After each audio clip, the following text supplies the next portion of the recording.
participan a partir de preguntas, comentarios, etcétera, pero la dinámica de la clase es más de índole expositivo, ¿sí?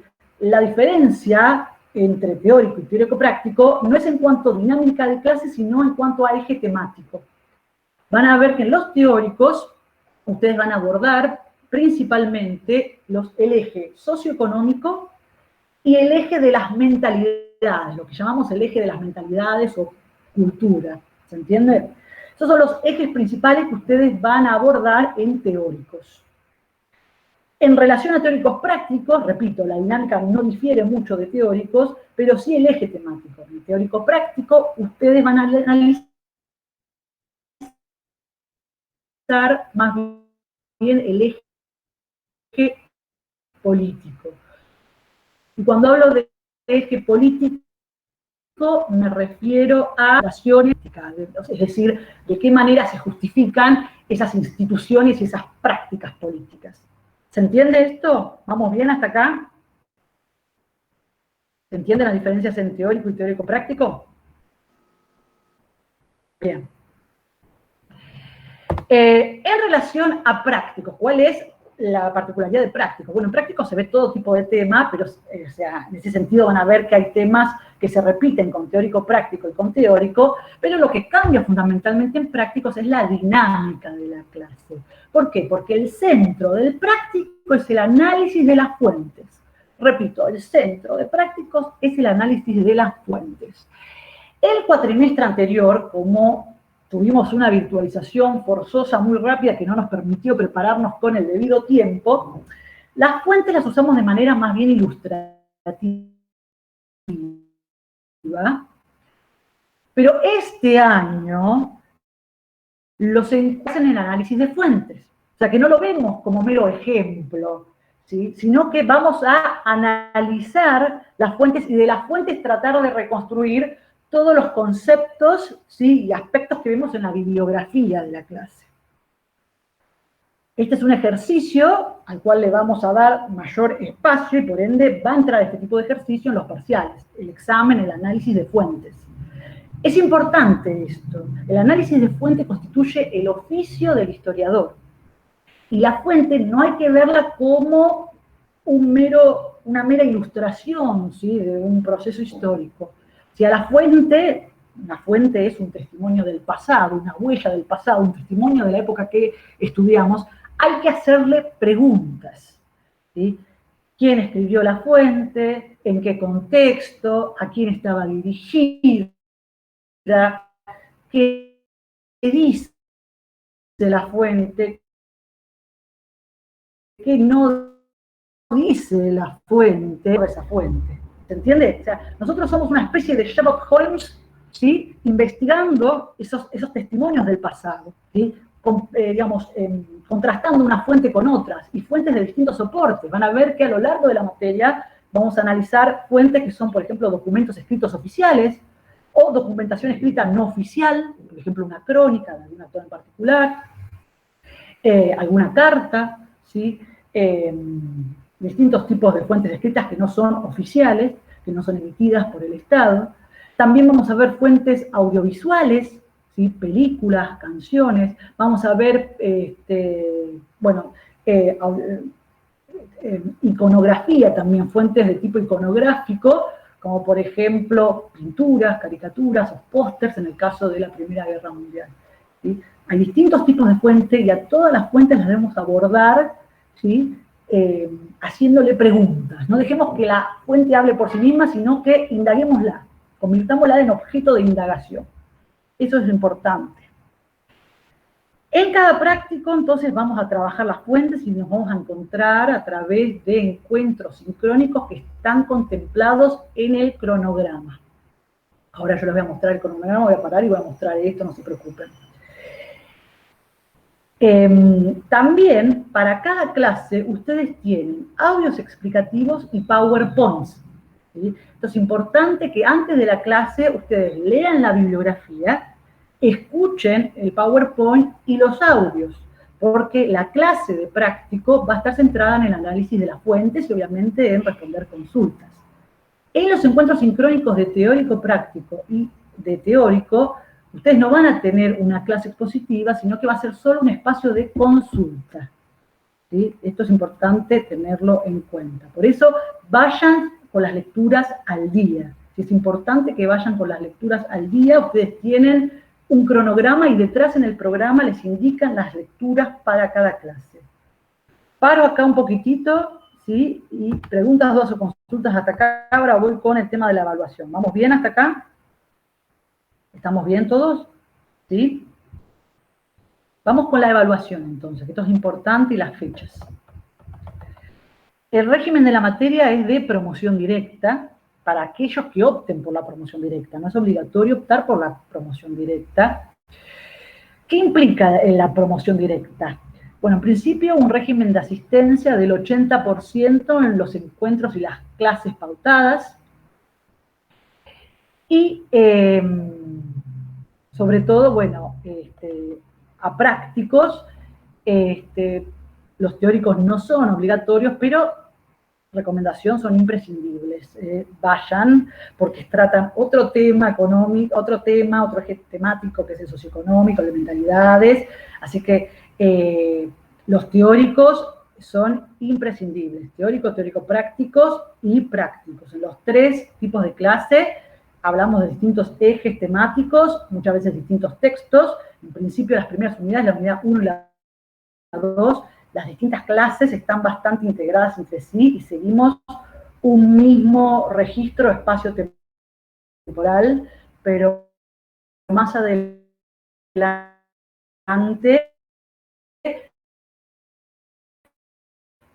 esa integración se hace más de 3 ejes, el socioeconómico. Entonces, mi recomendación es asistan a todos los encuentros, obviamente lean la bibliografía de los tres, o sea, la bibliografía que se toma es la bibliografía de las tres clases, teórico, práctico y práctico, ¿sí? Ninguna clase sustituye a las lecturas, ¿sí?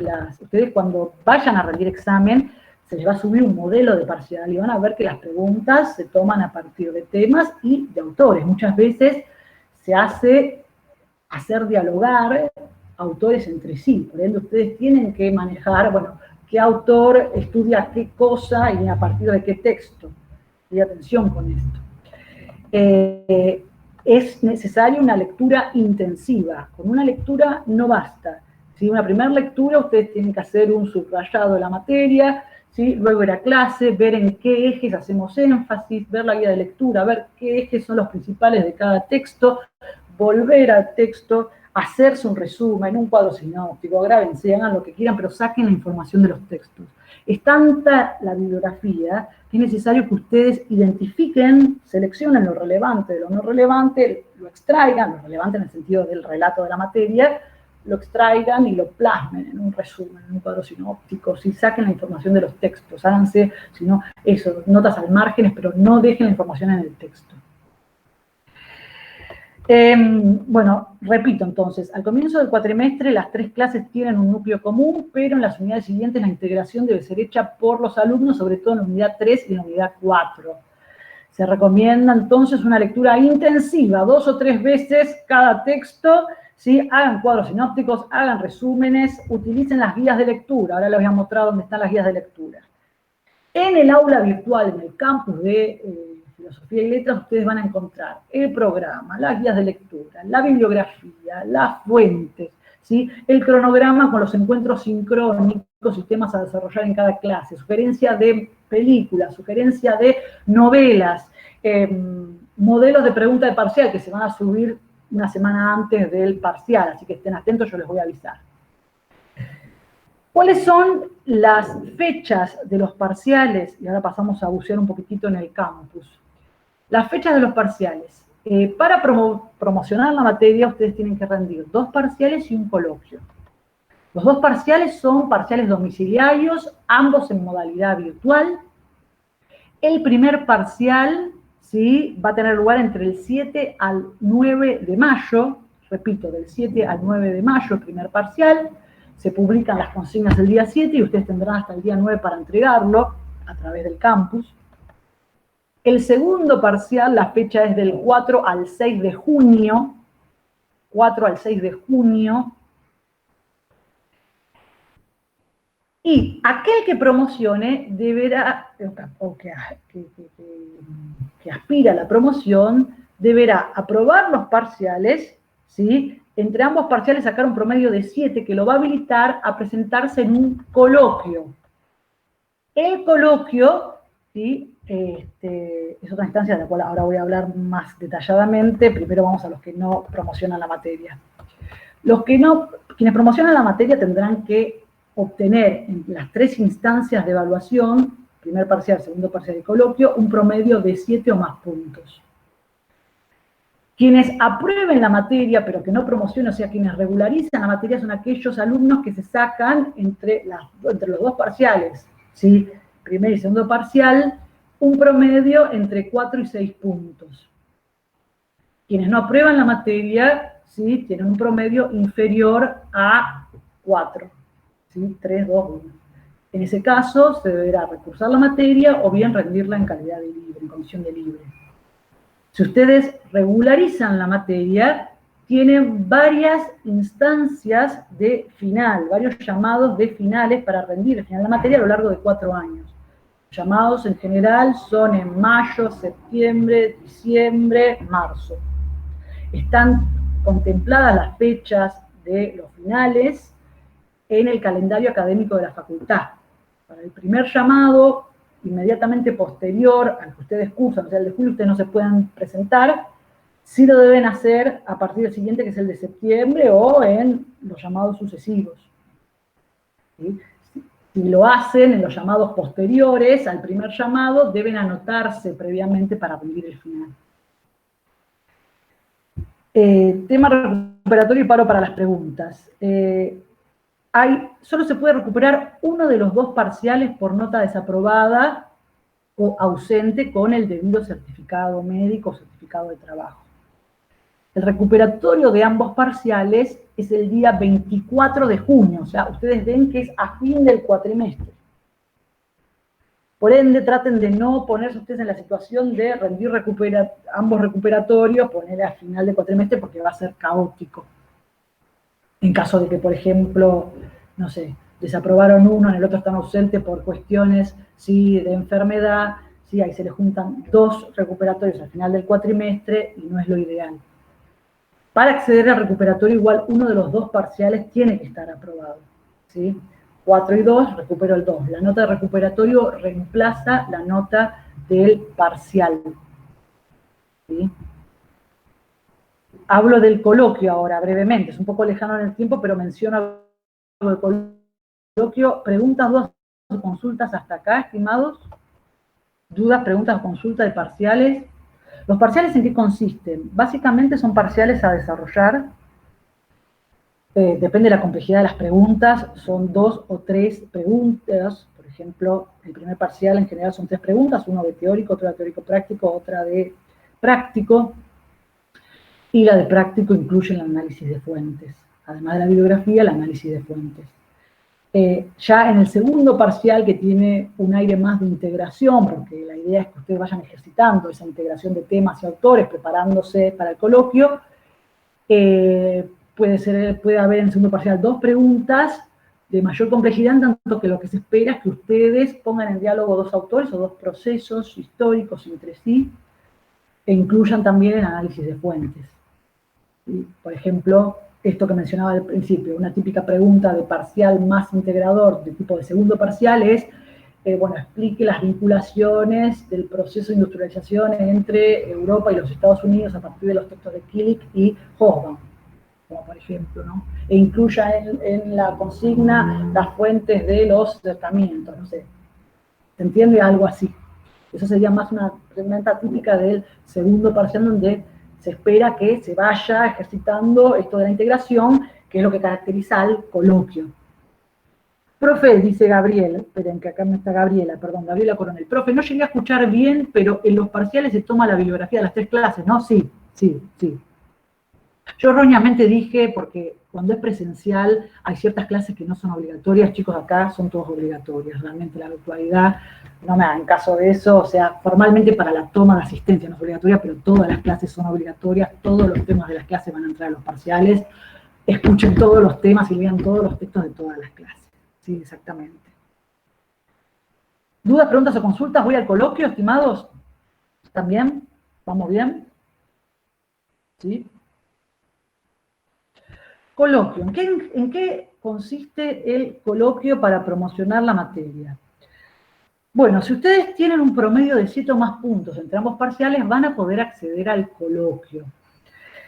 Un promedio de 7 o más puntos y ningún aplazo, aclaro, ¿no? Por ejemplo, en caso de 7,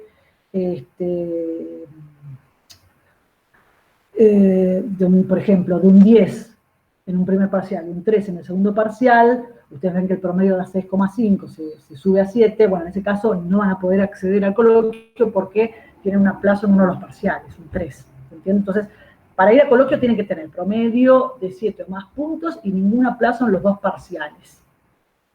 ¿Sí? Atención con esto, la nota final de la materia de aquellos que promocionan sale del promedio de las 3 instancias de evaluación, 2 parciales más coloquio. Los ejes del coloquio se van a publicar más adelante en la cursada, el jueves 8 de julio. ¿Cuál es la dinámica del coloquio? Ustedes se les va a avisar previamente de 3 ejes de análisis, en general es un eje socioeconómico, un eje político, un eje de mentalidades, un eje cultural. Ustedes van a elegir uno de esos ejes temáticos. Para cada eje temático tienen una bibliografía seleccionada, por ejemplo, qué sé yo, un eje socioeconómico, del campesinado medieval al obrero industrial de fines del siglo XX. Ustedes lo que van a hacer es, a partir de una bibliografía que nosotros le damos, ¿sí?, anticipadamente, que gira en torno a los 30 textos, es hacer una integración temática a lo largo del tiempo, transversal a las 4 unidades, que dé cuenta de ese eje que ustedes han seleccionado, ¿no? La transición del campesino medieval, no sé, no, más que campesino medieval, perdón, artesano medieval, sería más apropiado eso, el artesano medieval al obrero industrial, ¿sí?, de fines del siglo XX. ¿Se entiende? Ese es un ejemplo de integración. Ustedes van a tener que agarrar ese eje temático e integrarlo a lo largo de las 4 unidades de la materia. Con esa integración que ustedes preparan de antemano, el día del coloquio se presentan y exponen una presentación oral, ¿sí?, sobre ese tema. Obviamente que ustedes no van a exponer un tema que integre las 4 unidades en los 15 minutos que dura el coloquio. Ustedes tendrán que hacer un recorte, ya vamos a hablar de esto, un recorte, espacio temporal dentro de ese gran eje, ¿sí? Van a exponer 15 minutos y luego de la exposición le harán preguntas, ¿sí?, sobre lo que expusieron, y una vez terminada su exposición y las preguntas de los docentes, se puede preguntar cualquier tema dentro de ese eje que ustedes eligieron que esté a lo largo de las 4 unidades. Es un ejercicio bastante similar a lo que es el final, ¿sí?, en el sentido de que ustedes exponen, se les hace preguntas y luego, ¿sí?, se les hace preguntas a lo largo de las 4 unidades del programa, con la diferencia de que en el final entra toda la bibliografía de la materia. ¿Se entendió? En el caso del coloquio, ustedes tienen una bibliografía seleccionada por cada eje temático y ustedes tendrán que estudiar, trabajar la bibliografía del eje temático estudiado. Para aprobar el coloquio, ustedes necesitan una nota mínimo de coloquio de 7. Ha pasado casos de que no se ha aprobado el coloquio, en ese caso no promocionan la materia y están en condición de estudiantes regulares, o sea, aprobaron la materia pero deben rendir final, y ya en el final entra toda la bibliografía de la materia de las 4 unidades. ¿Sí? ¿Se entendió esta cuestión?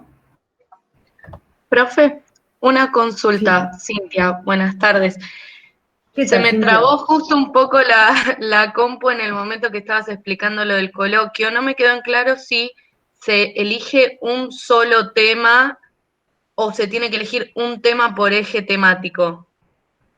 No, se elige un solo eje, de los 3 ejes que vamos a publicar, vos elegís un eje, y dentro de ese eje es imposible que vos abordes la totalidad del eje en una exposición de 15 minutos. Por ende, lo que vos vas a preparar es una exposición que aborde, digamos, un tema puntual, temporal y espacial dentro de ese eje, integrando, por ejemplo, 3 a 5 textos como máximo de los 30 que te damos, ¿se entiende? Expone, estas en preguntas, y después te pueden preguntar de los textos restantes que están a lo largo de la unidad 1 a 4. Por ejemplo, yo puedo elegir un tema que se limite a exponer los textos de la unidad 1 y 2.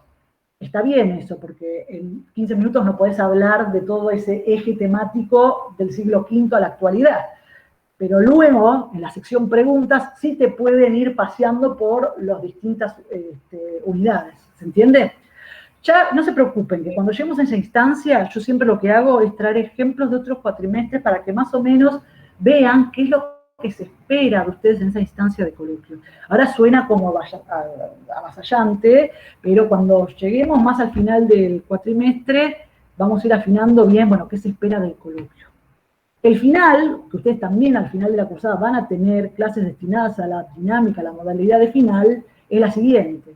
En general es el sistema capilla. Bueno, acá tengo que diferenciar lo que era presencial de virtualidad.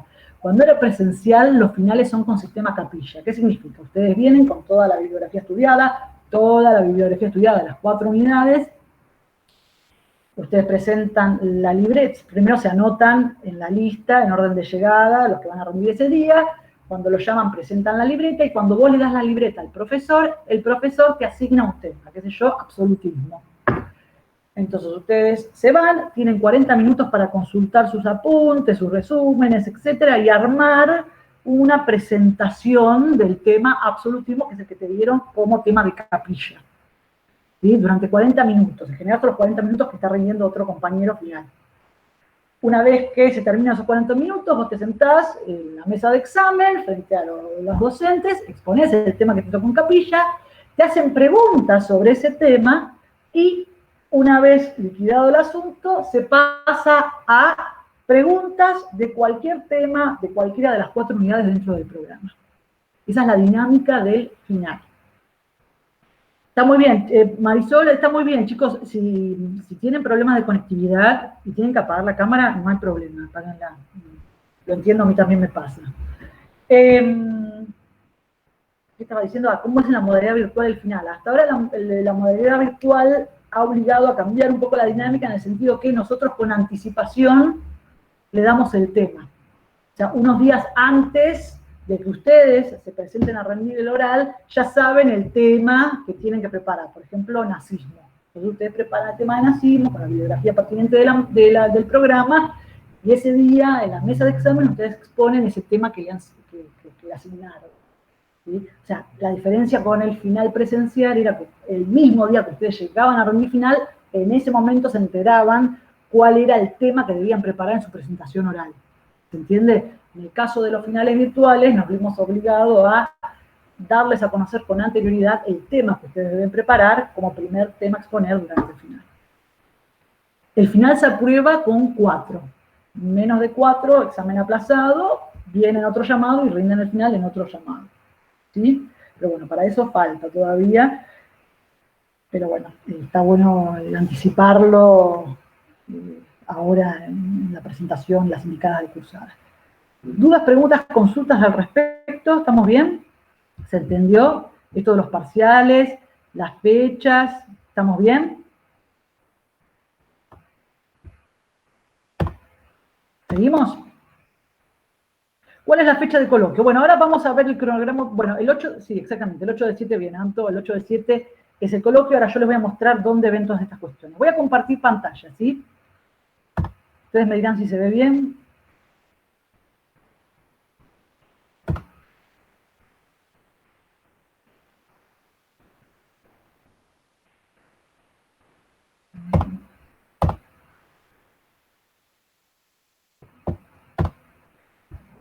Bueno.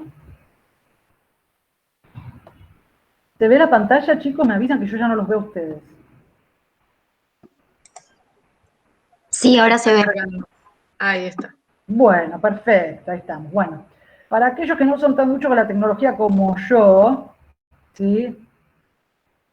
Lo que estoy compartiendo acá es el campus virtual, el espacio de la materia, Historia Social General. Morín Seger es la cátedra, ¿sí? Hay varias Historia Social General. Estas Historias Social General a Morín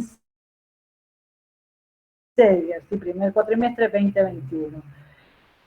Ustedes van a ver que en la solapa, por ejemplo, presentación, seguramente ustedes ya la visitaron, para poder tener mayor velocidad en internet, acá está. La solapa presentación, que todavía no se está cargando, ahí está.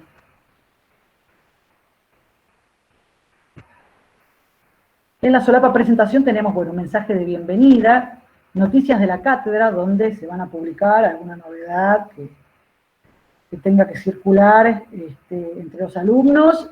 También vamos a manejar conmigo, chicos, manéjense si quieren, que es más directo, con el mail, desde el cual escribí, elenagaribotti@gmail.com, pueden escribirme directamente ahí para cualquier duda, pregunta. Sé que ustedes también armaron grupos de WhatsApp, así que está bueno que ustedes también se asistan entre ustedes con cualquier duda, pregunta que pueda surgir, que nosotros tardemos en contestar. Estamos todos igual dentro de la cátedra, es una cátedra muy organizada y estamos todos pendientes de las publicaciones de la cátedra y bueno, contestaremos a la brevedad en la medida de lo posible. Esto es muy importante, herramientas, ¿sí?, del estudiante cuando se cursa Historia Social General.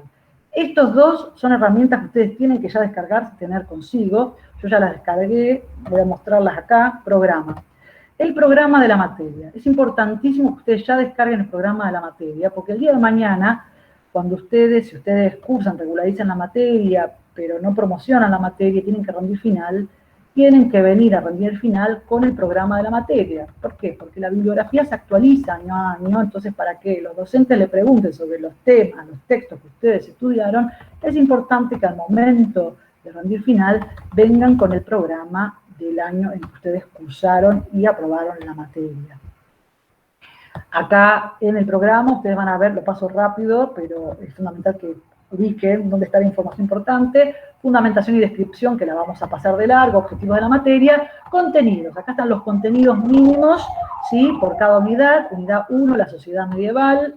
Unidad 2, la época del absolutismo. Unidad 3, la sociedad burguesa.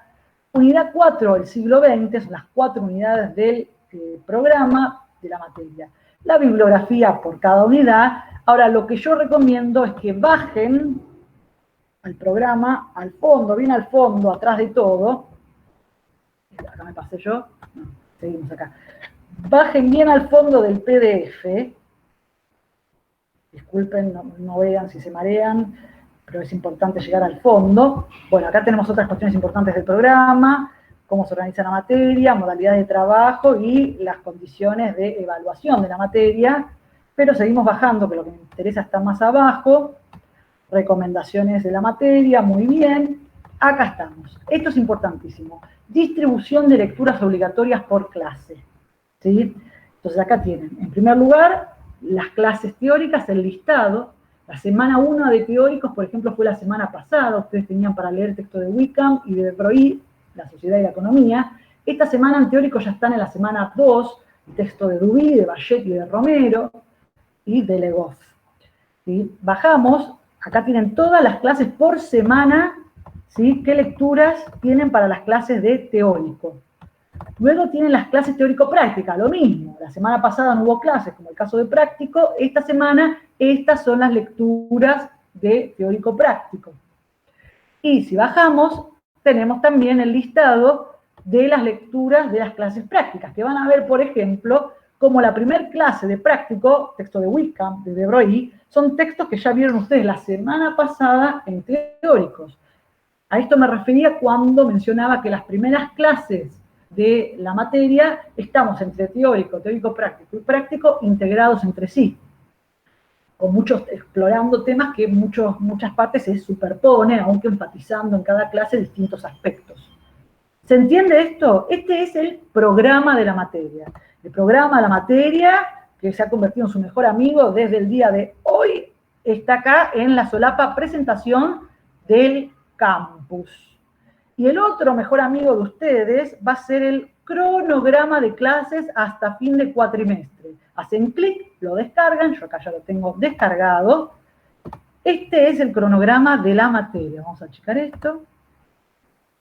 ¿Qué es este cuadro? Un cronograma indica qué tema y qué bibliografía se ve en cada clase por fecha, distribuido por fecha. Por ejemplo, la semana pasada, del 22 al 27 de marzo, ustedes solo tuvieron clase de teórico, el tema fue de la antigüedad al feudalismo, los textos Wickham y de Broglie.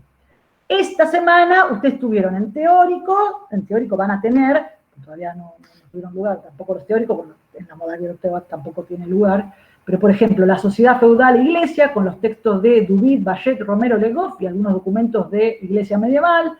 En teórico práctico el tema es feudalismo, Duvid, Bachet, Wickham, ven que los textos muchas veces son los mismos. Y en prácticos, Wickham y de Broglie, documentos de gran dominio. Y aquí, en esta columna, tienen marcado cuando tenemos encuentros sincrónicos. Por ejemplo, esta semana, encuentros, comisiones prácticos 1C. Nosotros somos comisión 3. ¿Se entiende? Entonces, ¿cuándo nos vemos la próxima? ¿La semana que viene? No, la semana que viene solo hay encuentro para la comisión de prácticos número 7, que es el jueves, que no tiene esta semana porque es Pascua. Nosotros nos vemos en 15 días.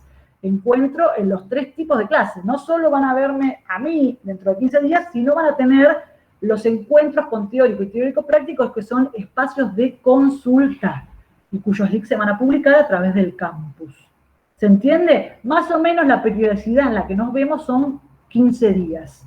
Pero acá en el cronograma, esto es importantísimo que lo tengan presente, tienen pautado entonces por fecha qué tema y qué bibliografía se ve para cada clase. Y si ven, hay unos colorcitos divinos que son los colorcitos que distinguen las distintas unidades de la materia. El celeste es la unidad 1, la sociedad medieval, el violeta, ¿sí?, es la unidad 2, la época del absolutismo, ¿sí?, el azul más fuerte es la unidad 3, la sociedad burguesa, y finalmente la unidad 4, el siglo XX, el rosado.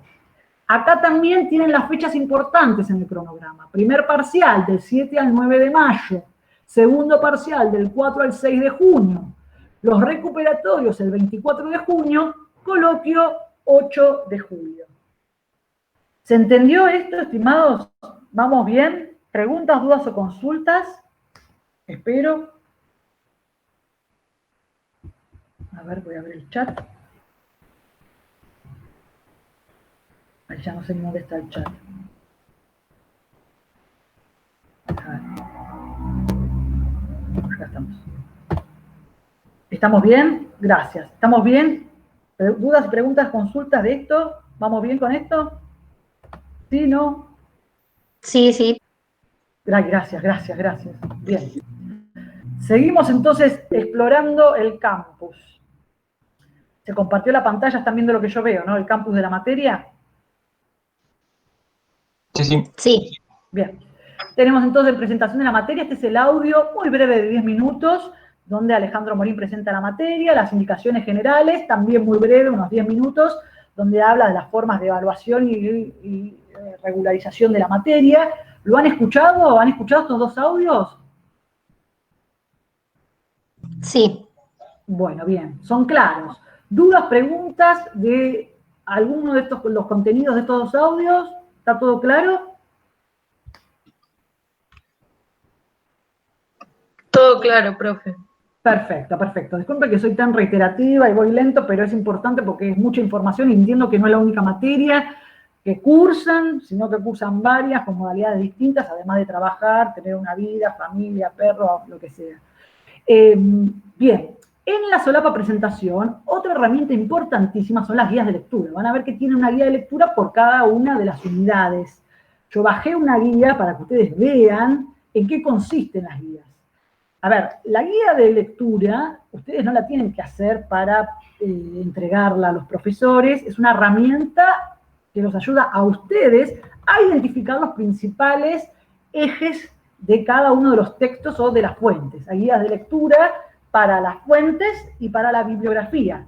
¿Sí? Recuerden, distingamos bibliografía, que son los textos académicos que tratan cierto periodo histórico en particular, y de la fuente. La fuente es el testimonio de época, el documento original, ¿sí? La huella esa del pasado que nosotros vamos a indagar en relación, articulado en función de lo leído en la bibliografía.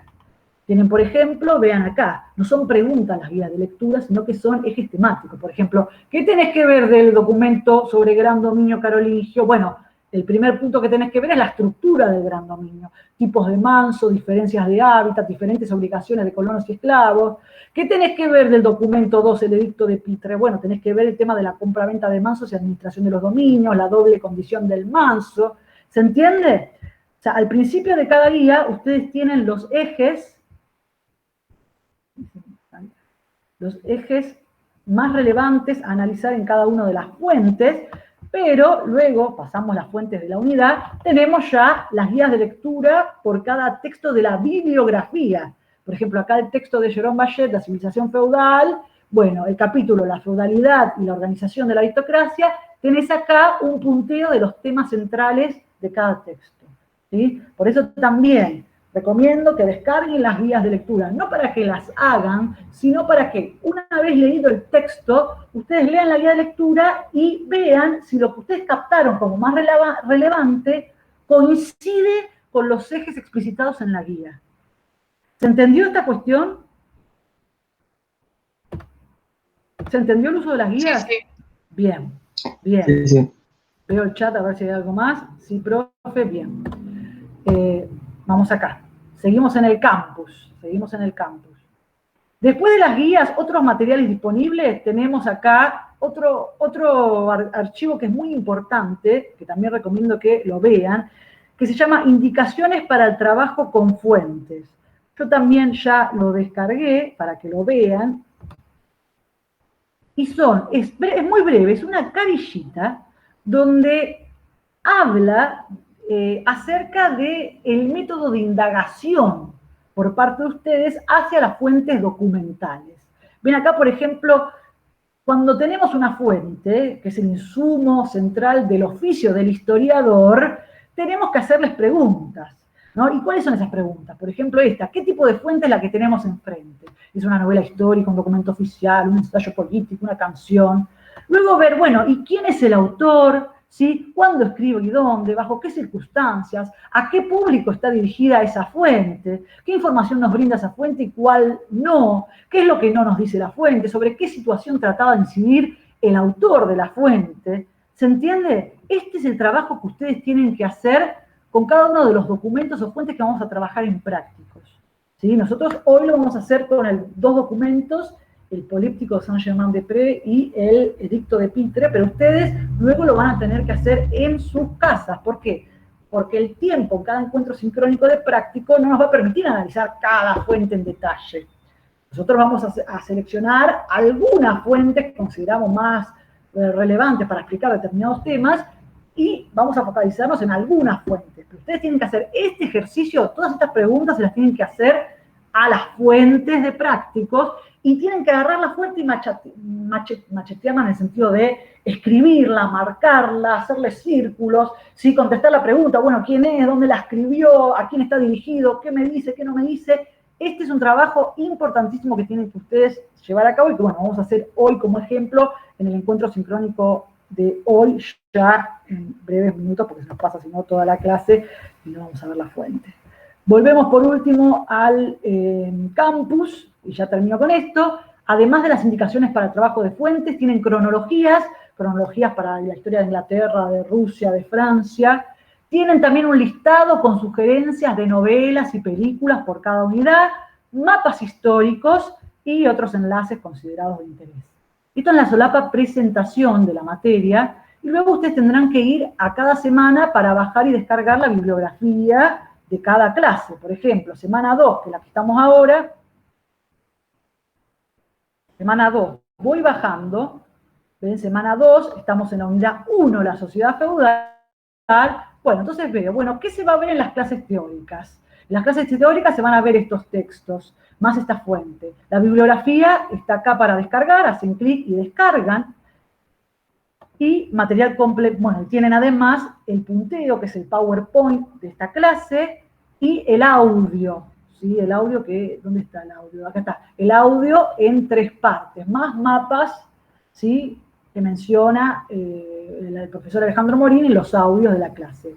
Luego tienen las clases teórico-prácticas. Acá tenemos el texto de Bachet, Duvid y Wickham, ¿sí? Acá tienen explicado cómo, bueno, mira, el texto de Wickham ya se encuentra en el enlace de la semana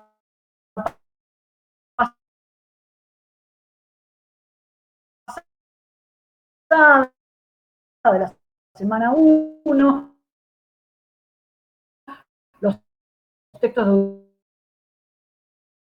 de Bachet lo vas a encontrar en esta zona, ¿no? El punteo, que es el PowerPoint y los audios, y el Ingiot, texto de Wickham de Broglie, y el políptico de Saint-Germain-des-Prés, también, el texto de Wickham de Broglie ya se encuentra en la semana 1, y tienen el punteo y el audio. Un hermoso enlace también donde pueden acceder a una imagen, a una digitalización del políptico de Saint-Germain-des-Prés también.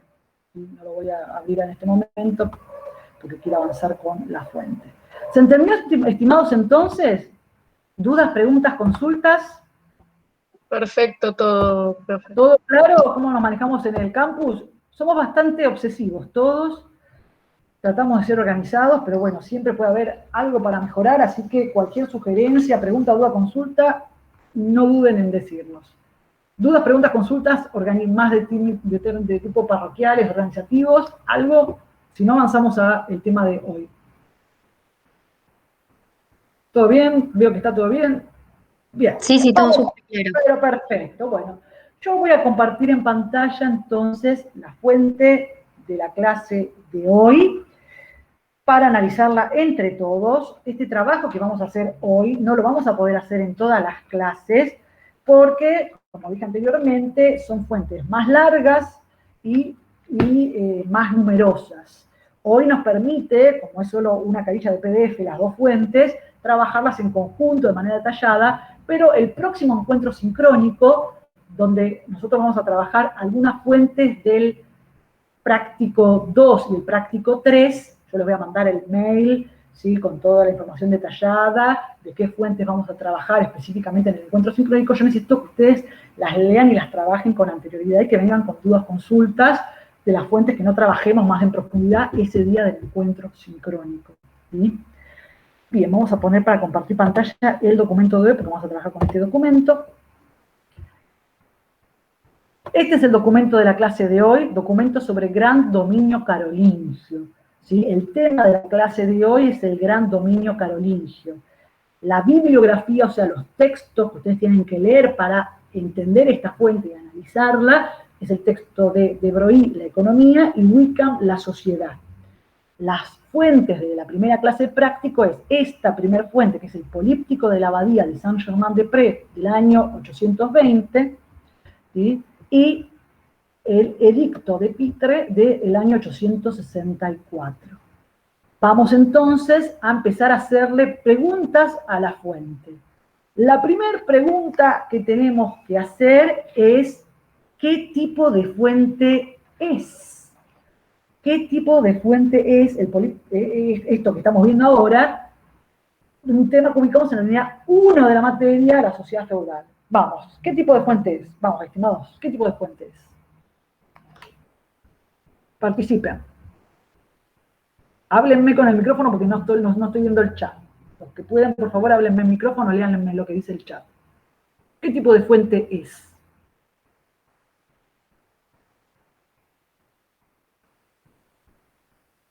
¿Me quedé sola? ¿Estoy hablando sola? Primaria. Bueno, muy linda esa categoría. Es una fuente primaria. Muy bien, ¿cuál es la diferencia entre fuente primaria y fuente secundaria? Que la fuente primaria es de la época, es un documento original, y la fuente secundaria no, digamos, es algo que ya está procesado por alguien que se realizó posteriormente a la época. Excelente, muy buena explicación. ¿Cuál es tu nombre, disculpa? Sofía. Muy bien, Sofía, exactamente. Muy bien, Sofía. Quizás ya lo sabía de anterioridad, quizás escuchó el audio donde está explicada la diferencia entre fuente primaria y secundaria, pero está muy bien lo que usted dice. La fuente primaria es el documento original de la época, mientras que la fuente secundaria es algún libro que se escribió con posterioridad sobre ese tema. Si, por ejemplo, en el caso de la clase de hoy, ¿cuál sería la fuente secundaria? Si esta es la fuente primaria, el políptico de Saint-Germain-des-Prés, la fuente primaria, la fuente secundaria vendría a ser El texto de Wickham y de Bruegel. Pero exactamente, muy bien. Ahora, esto también es dinámico. Ustedes imagínense que en un libro que estudie las distintas interpretaciones sobre la Edad Media, esa fuente secundaria, que es el texto de Wickham o de Bruegel, puede devenir en fuente primaria, porque se convierte en objeto de indagación de quien estudia la evolución historiográfica sobre la Edad Media. ¿Se entiende esto que dije? O sea, es algo dinámico, ¿sí? Puede ser en un determinado contexto una fuente secundaria que deviene en fuente primaria en otro contexto. ¿Se entiende lo que acabo de decir? Sí. Perfecto, bueno, muy bien. Es una fuente primaria, muy bien. ¿Y qué tipo de fuente es? ¿Qué es esto que analizamos como fuente primaria? ¿Qué es concretamente? ¿Es un edicto? ¿Es una fuente arqueológica? ¿Es una carta, un documento epistolar? ¿Qué es esto? ¿Qué es concretamente esta fuente primaria? Según el audio que vos habías enviado, es un documento de gestión interna de control administrativo. Bueno, esa es la definición de lo que es. ¿Qué es? Es más fácil, lo dice en el título. ¿Qué es esto? Es político. Exactamente, bueno. ¿Qué tipo de fuente es? Es un político. Ahora sí, bueno, ¿y qué es un político? Muy bien, usted me dijo, a ver, ¿qué es un político? Es un documento de gestión, digamos, que recaba, digamos, lo que tiene el señor, un control administrativo de lo que hay. ¿En dónde? ¿Cómo se llama esto? Perdón, me olvidé. ¿Cómo se llama? Mire, para mí el título. En el gran dominio. Ahí está, muy bien. Vamos entonces a redondear eso, está muy bien. O sea, la primera pregunta de la fuente fue, ¿qué es un político? Muy bien, Sofía es la misma que está hablando antes, con la voz. Sí, sí. Muy bien, dale. Sofía muy bien me definió el concepto de político que está explicado en el audio de la clase, muy bien. Es un documento de gestión del gran dominio, es un documento de control administrativo, una especie de inventario, un documento de control del gran dominio carolingio. Muy bien, exactamente. ¿Qué es el gran dominio? Porque cuando decía, no me sale esto. ¿Qué es el gran dominio? Ustedes tienen que definir gran dominio carolingio. ¿Qué es? ¿Qué es el gran dominio? Háblenme, si están escribiendo en el chat les pido que me los lean. ¿Qué es el gran dominio? La suma de, digamos, como el territorio administrado por el Imperio Carolingio, ¿podría ser?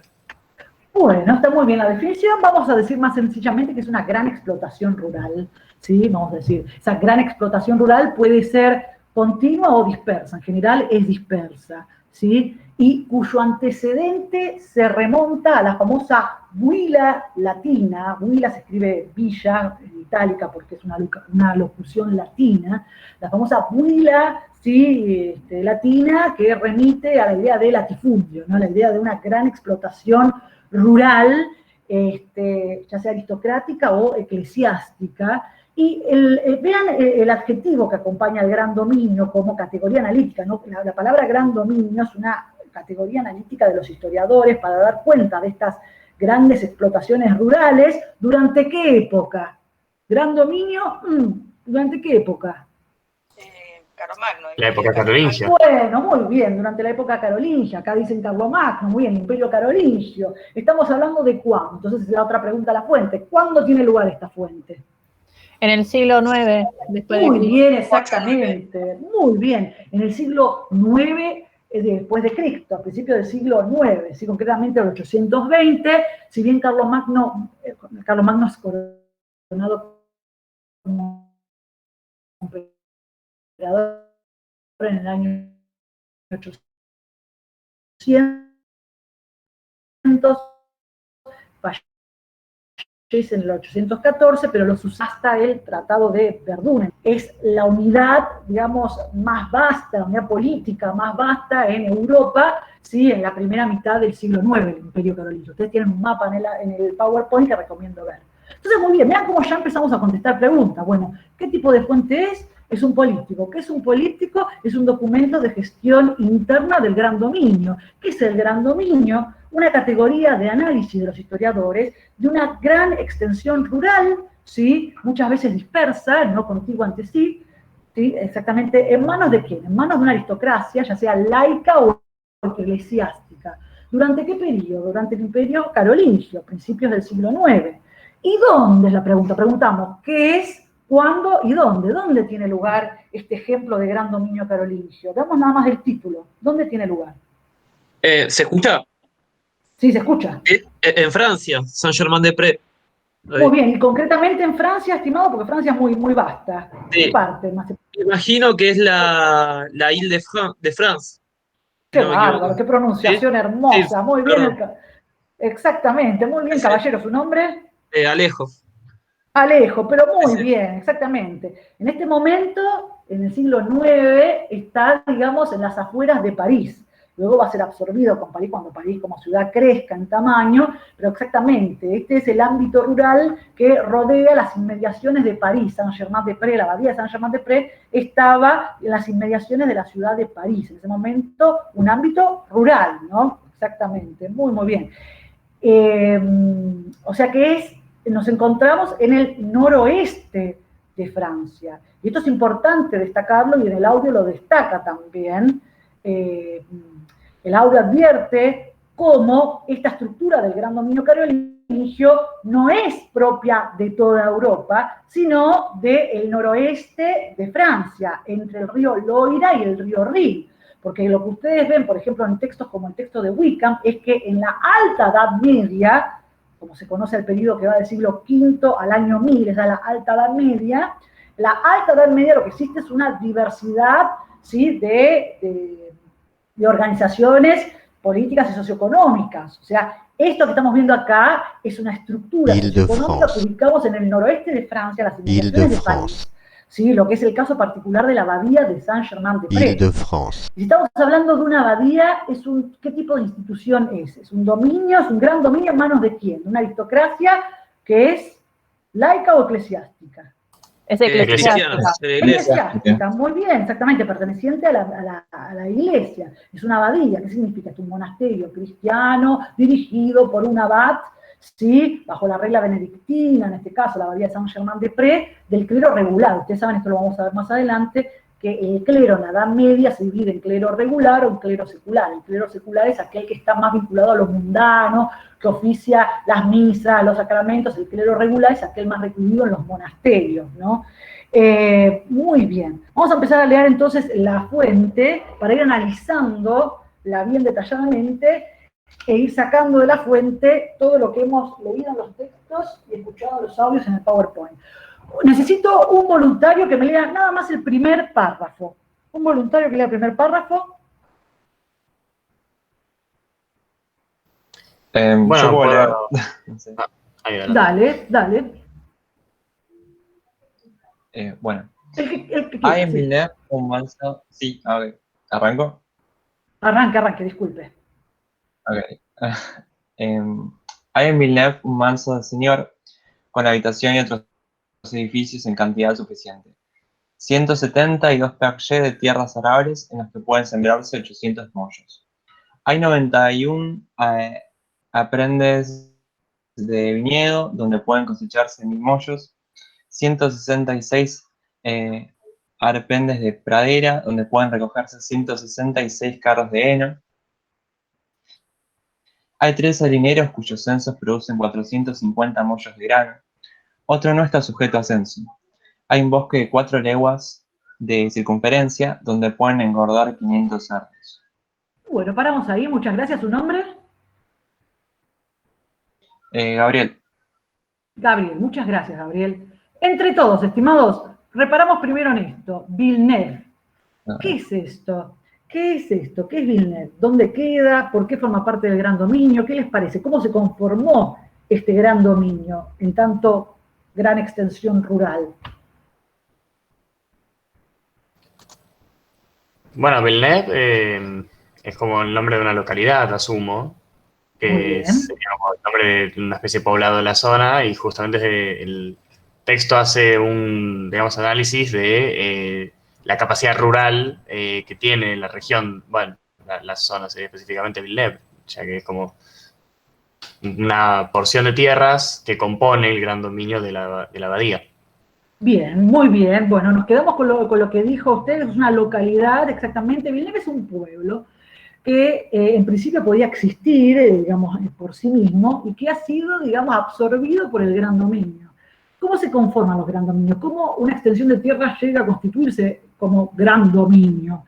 En principio, por mecanismo de qué cosa? De donaciones, por ejemplo, de aristócratas o de reyes. Algún aristócrata, algún rey que donó tierras para fundar un monasterio, una abadía en las inmediaciones de París.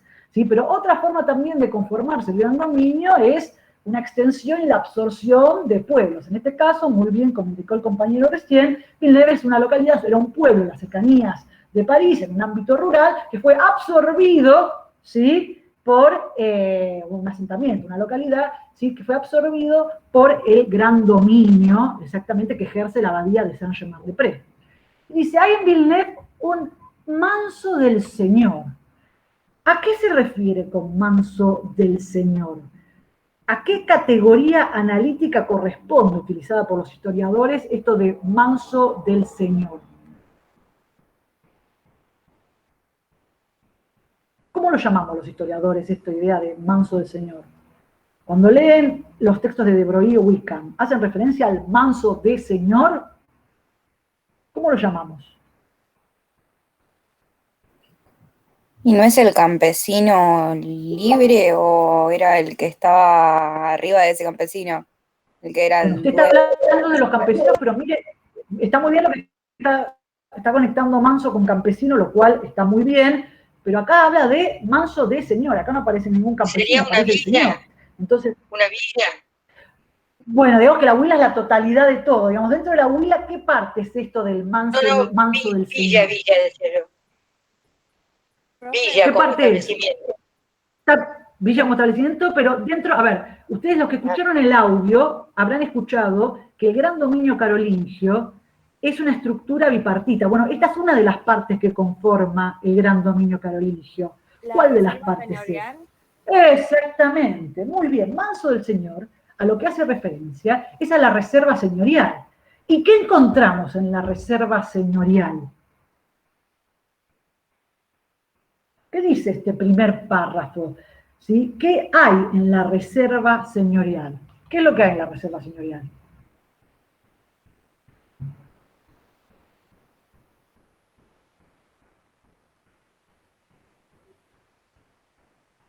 ¿Qué hay en la reserva señorial?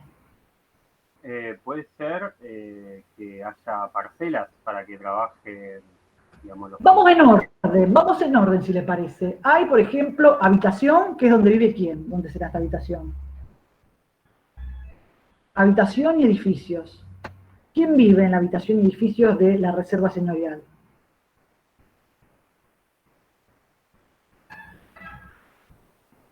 ¿El señor? Muy bien, el señor, exactamente. ¿Qué más encontramos? Ahí el compañero de Jao, miren, encontramos edificios, encontramos tierras arables, ¿sí? ¿Qué se hace en las tierras arables? Se cultiva. Exactamente, se cultiva, exactamente, se siembra y se cosechan, exactamente, muy bien, ¿sí? Trigo, avena, exactamente, distintos cereales, ¿sí? Entonces tenemos que hay edificios, hay tierras arables. ¿Qué más hay en la reserva del Señor? ¿Qué otros espacios productivos hay en la reserva del Señor? Bosque. Muy bien, exactamente. Tenemos por acá que hay bosque. ¿Qué más hay en la reserva del Señor? Viñedos. Viñedos. Muy bien, viñedos, exactamente. Muy bien, viñedos. ¿Qué más hay? Pradera. Hay edificios. Pradera, muy bien, pradera. Le pregunto yo, ¿cuál es la diferencia entre la tierra arable y la pradera? Que la tierra arable se usa para el cultivo de, digamos, alimentación, así como, bueno, lechuga y verduras y todo eso, y la pradera para el ganado, para la alimentación de los animales de ganado, como las vacas, los cerdos y todo eso. Muy bien, es donde se pasta el ganado, exactamente. Muy bien. ¿Qué más hay? Entonces dijimos que hay edificio, tierra arable, viñedo, pradera. ¿Qué más hay?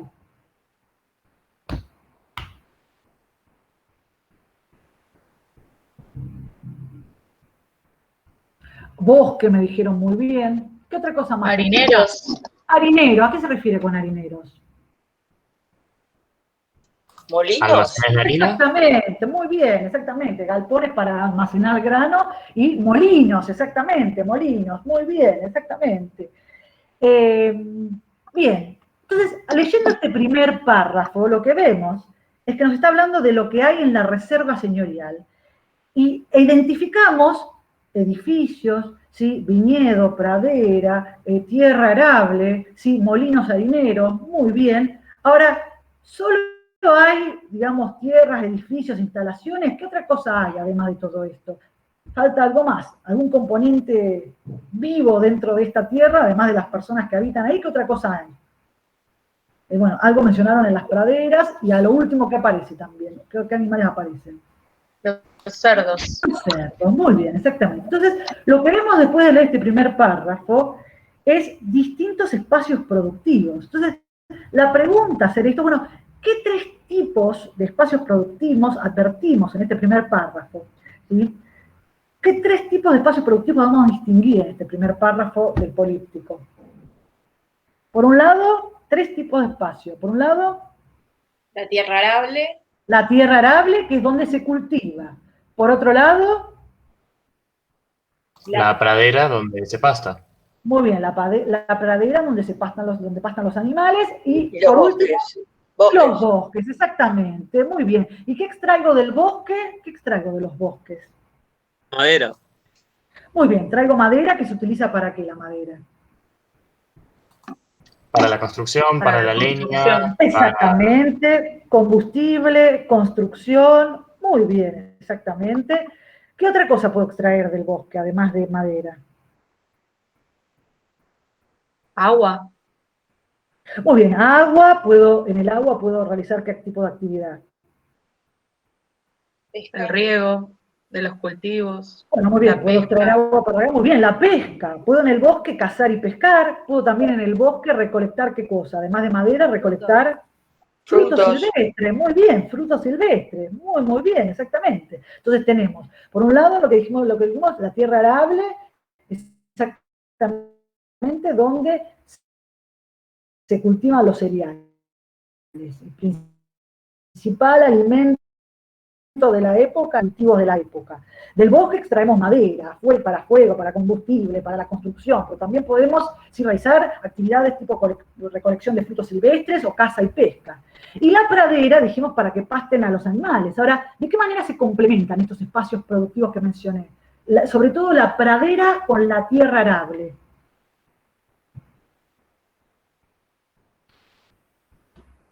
Para que una unidad productiva sea viable, se tienen que complementar estos tres espacios que aparecen en este primer párrafo: tierra arable, bosque y pradera.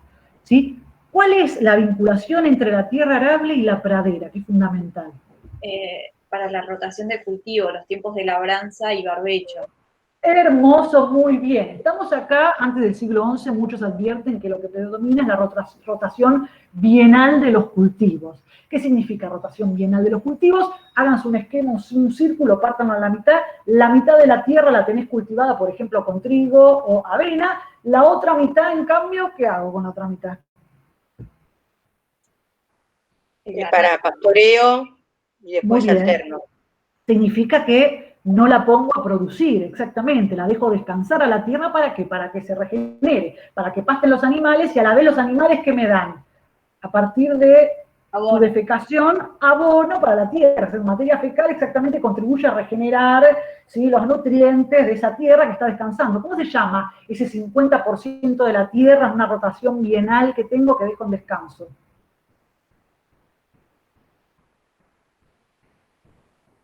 ¿Alguien sabe cómo se llama? El barbecho, exactamente. Bueno, el barbecho en una rotación bienal llega a ocupar el 50% del terreno,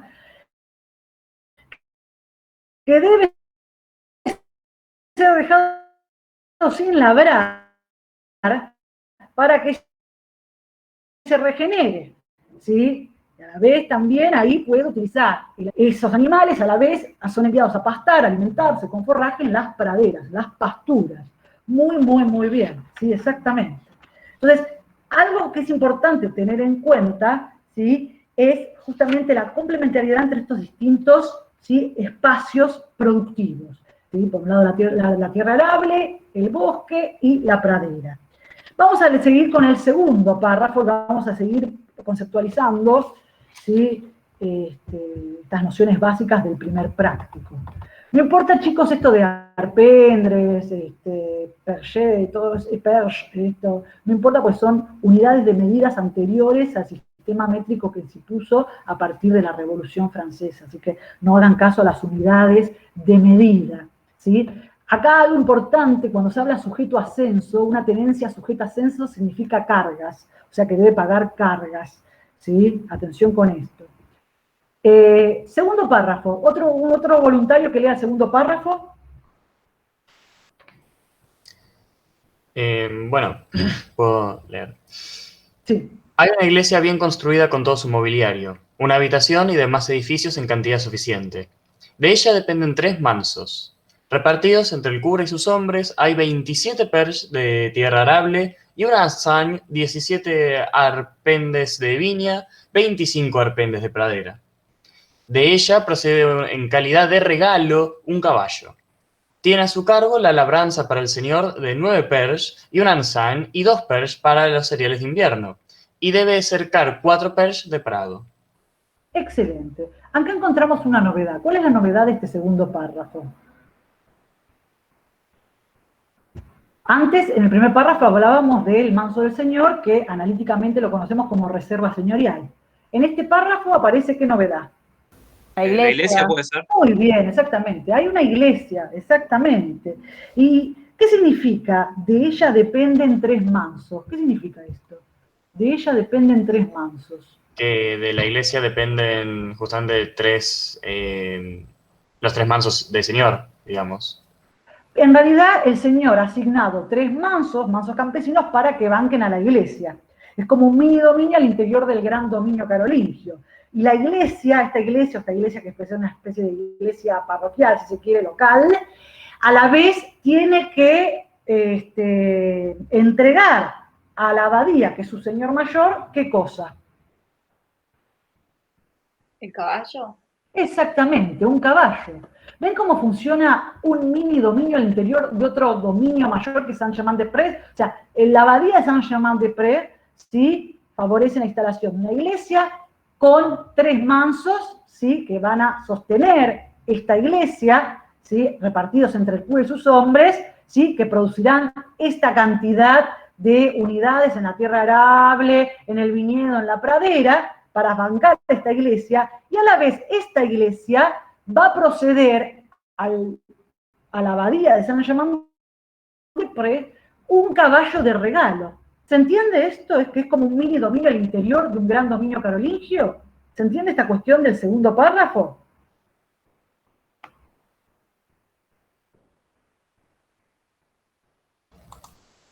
¿Estamos bien? Sí, sí, vamos Voy bien. a avanzar. ¿Estamos bien? ¿Vamos bien? Bueno, estaba viendo ahí a ver si estábamos bien. Bien. Volvemos a la fuente. Vamos a leer los últimos párrafos, que esto es lo más importante, ¿sí? De corrido, los últimos párrafos, que son un montón de nombres de campesinos altomedievales que les aportan ideas muy originales para nombrar a sus hijos, nietos, etc. ¿Algún voluntario que quiera leer de corrido los párrafos que quedan?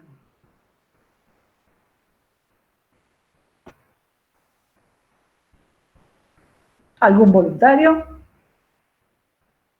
Leo yo. ¿Desde dónde, perdón? profe? Ah, listo. Desde acá, desde Actardo Colono. Ven que el segundo párrafo era en la iglesia. Ahora estamos en el tercer párrafo. Actardo Colono. Si querés puedo leer, profe. Dale, por favor, sí, vamos. Actardo Colono y su mujer Colona, llamada Egilda, hombres de Saint-Germain, tienen con ellos 6 niños llamados Ageto, Teudo, Simeón, Adacilda Deodata Electardo. Cultivan un manso libre que comprende 5 bonniers de tierra de labor y 2 ansanjes, 4 aprendes de viña, 4 aprendes y medio de prado. Entrega para la hueste 4 sueldos de plata y el otro año 2 sueldos para la entrega de carne y el tercer año para la entrega de forraje, una oveja con su corderillo. 2 mollos de vino por el derecho de usar el bosque, 4 dineros para poder coger madera. Para el acarreo, una medida de madera. Ara 4 perches para los cereales de invierno y 2 para los de primavera. Prestaciones con animales o a mano, tantas como se le mande. 3 gallinas, 15 huevos. Tiene que cercar 4 perches del prado. Perdón por mi francés. No, por favor, estamos todas en la misma, no se preocupe. Gracias por leer. No, continúe, lo terminamos. Los otros 2 párrafos, si es que usted gusta, ¿no? Adalgario, esclavo de San Germain, y su mujer Colona, llamada Airbolda, hombres de San Germain. Este ocupa un manso servil. Adboldo, esclavo, y su mujer esclava, llamada Winigilda, hombres de San Germain, tienen con ellos 5 hijos. Protardeo, Giroardo, Airolda, Advis, Eligilda. Estos ocupan un manso libre que comprende un bonnier y medio de tierra arable, 3 cuartos de arpende de viña, 5 arpendes y medio de prado. Hace en la viña 4 arpendes. Entrega para usar el bosque 3 mollos de vino, un setier de mostaza, 50 mimbres, 3 gallinas, 15 huevos. Los servicios manuales donde se le mande. Y la mujer esclava teje sargas con la lana del señor y embucha a las aves del corral tantas veces como se lo manden. Hermenoldo, colono de San Germain, y su mujer esclava. Focaldo, esclavo, y su mujer esclava, llamada Ragentisma, hombres de San Germain. Estos 2 ocupan un manso servil que contiene 2 bonniers, un ansanje y media de tierra arable, un arpende de viña y 2 arpendes y medio de prado. Debe este manso lo mismo que el precedente. La mujer esclava y su madre tejen sargas y embuchan a las aves de corral tantas veces como se les manda. Muchas gracias, señorita. ¿Su nombre es? Cintia. De nada, gracias. Cintia, muchas gracias, Cintia, por haber leído. Excelente. Vamos a analizar, a ver, estos 3 últimos párrafos dan cuenta de qué parte del gran dominio. A ver, reformulo. El primer párrafo, ¿se acuerdan? Hablaba del manso del señor, o sea, de la reserva señorial. Estos últimos 3 párrafos que leyó gentilmente Cintia, ¿a qué parte del gran dominio aluden?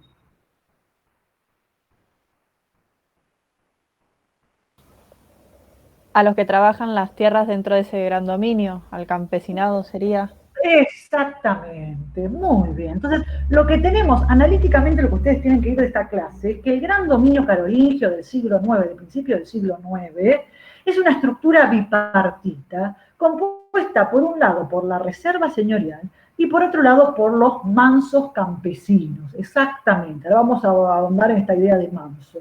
¿Se entiende? Estos 3 últimos párrafos describe los mansos campesinos dentro del gran dominio carolingio. Y vamos a ahondar un poquitito en la información que nos da estos 3 párrafos.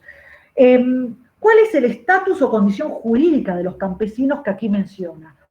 Ustedes ven que estos 3 párrafos van mencionando distintos campesinos.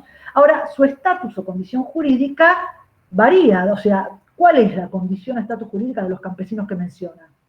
Esclavos. Serviles y esclavos. Serviles y esclavos. Muy bien, muy bien. Unos son colonos y otros son esclavos. Esta definición ustedes ya la tuvieron en el primer teórico del profesor Alejandro Morini. Quienes escucharon el audio también se explica, o quienes leyeron los textos, también pueden identificar las diferencias entre un campesino que es colono y un campesino que es esclavo. ¿Cuál es la diferencia?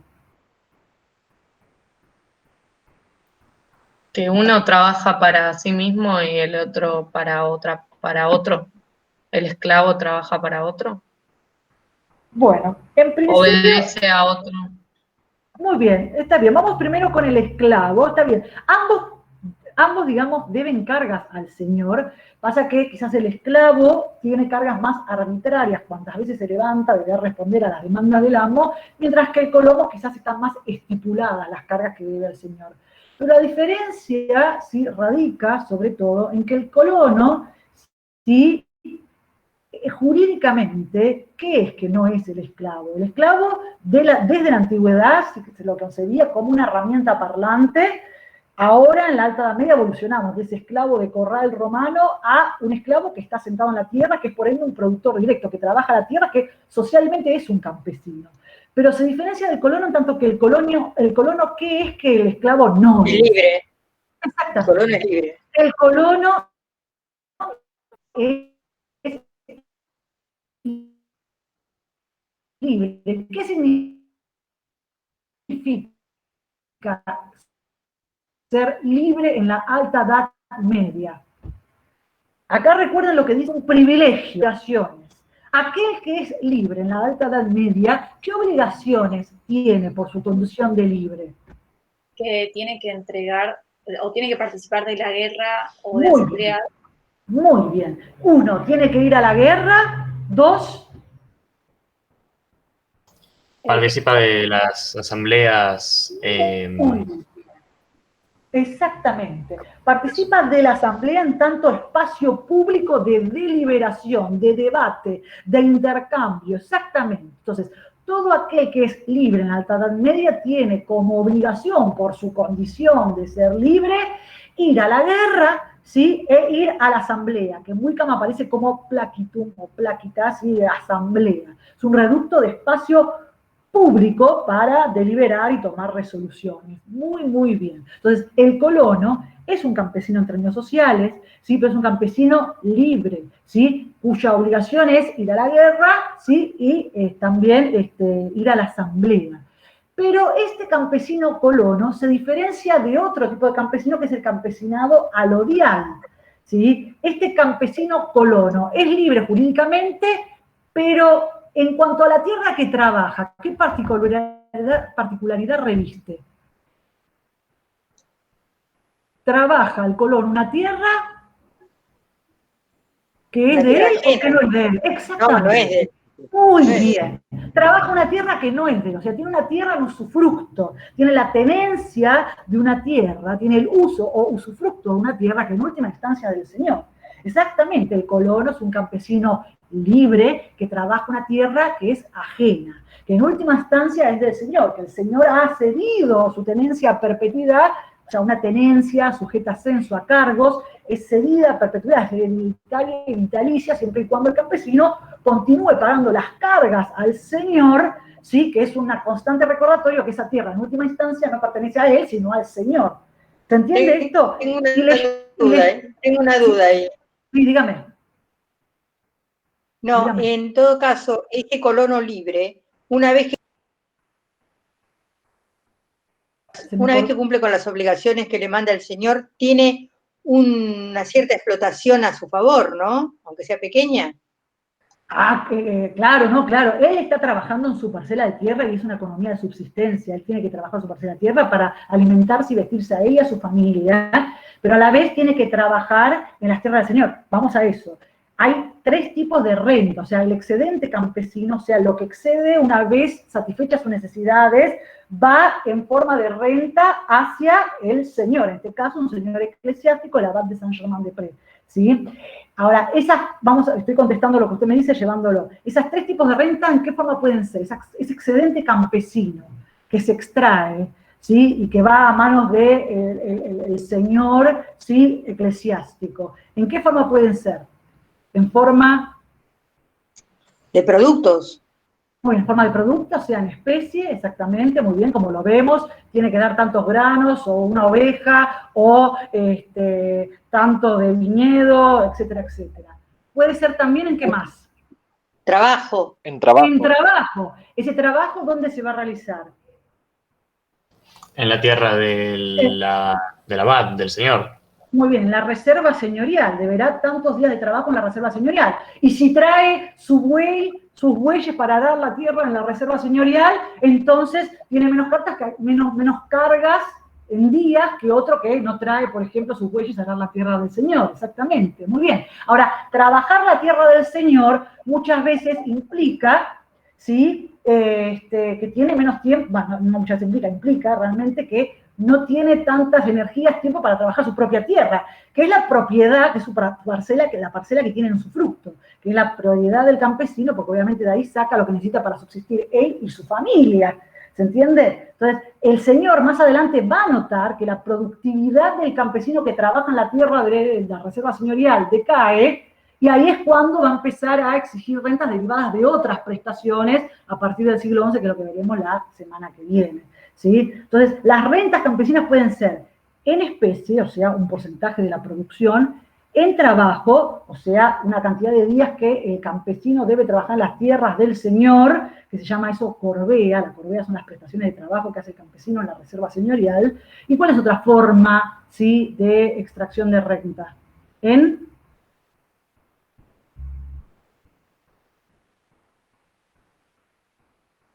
Dijimos, en trabajo, en especie, ¿qué más?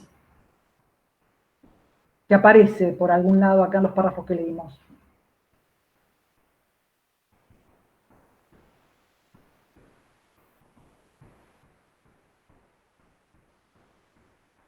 ¿Alguien está hablando en el chat? Dinero, muy bien, Matías Gómez, exactamente.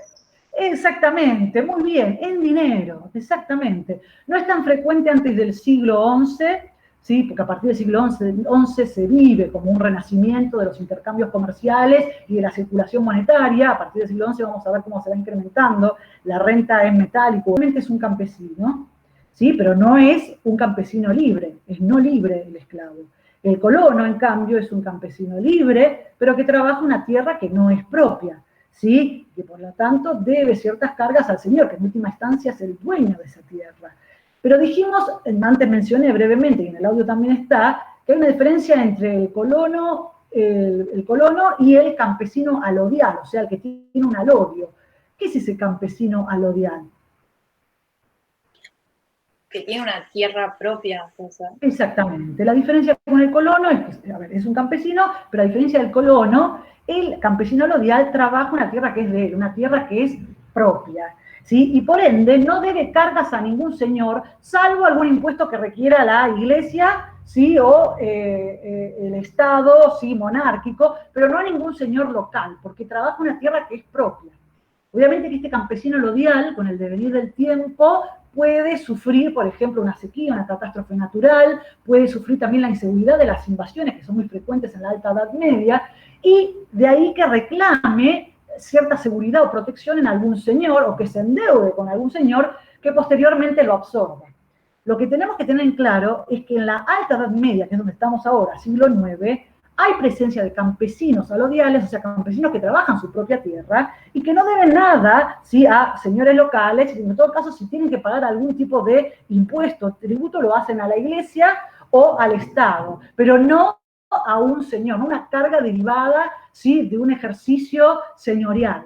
¿Se entiende esto? El campesino alodial sí va a ser absorbido a partir del siglo XI por la expansión del señorío banal. Ya lo veremos en el siglo XI, cómo el señorío banal implica la absorción de excedente campesino por otras vías, pago del peaje, de multas, de ciertos monopolios, etc. ¿Sí? Pero eso lo veremos más adelante. Lo importante en el siglo IX, lo que vemos en esta fuente, es que el estatus jurídico de los campesinos es diverso y variado. Hay campesinos que son esclavos, o sea, no libres, hay campesinos que son colonos, que son libres, pero que trabajan una tierra que no es propia, y hay campesinos alodiales, que son campesinos libres, o sea, que también participan en las asambleas y en la guerra, pero que trabajan una tierra que sí es propia, y que no están sometidos al régimen de un señor. ¿Se entendió esto? Esto está en el PowerPoint, está en el audio, y está también en el teórico 1. Si no lo entienden, ¿sí?, me preguntan. Tengo dos preguntas concretas. Una, Sí. quizás malentendí, que es, Los campesinos esclavos o los que sirven a un señor y que no tienen ninguna forma de libertad, ¿no pueden ser forzados en forma alguna a participar de la guerra? Porque parte de la libertad del campesino libre era justamente, bueno, la obligación de ir a la guerra en caso de necesidad, formar parte de la leva, pero los esclavos no tendrían esta obligación y solo tienen que dar trabajo económico, ¿o cómo sería No, esto? exacto, está muy bien la pregunta que haces. No, ir a la guerra es una obligación del ser libre y para ir a la guerra también te tenés que costear el armamento, el caballo, las armas. Cada vez se hace más difícil costearse todo eso. Imagínate que en un periodo muy inestable, de hambrunas recurrentes, mantener un caballo es algo muy caro. Y de hecho lo que va a acontecer es que aquellos campesinos libres que tienen la obligación, ¿sí?, y el derecho, ¿no?, pongamos barra, de ir a la guerra, cada vez se les va a ser más difícil costearse su caballo y su armamento para ir a la guerra. Por ende, va a pasar algo que lo tenemos ubicado en el tercer párrafo. En el tercer párrafo aparece algo vinculado, ya que lo trajiste a colación, algo vinculado a la guerra. ¿Dónde está ese aspecto vinculado a la guerra?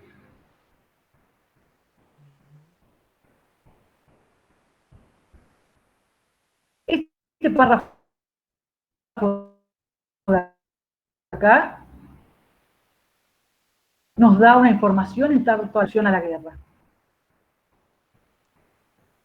La parte de entrega para la hueste.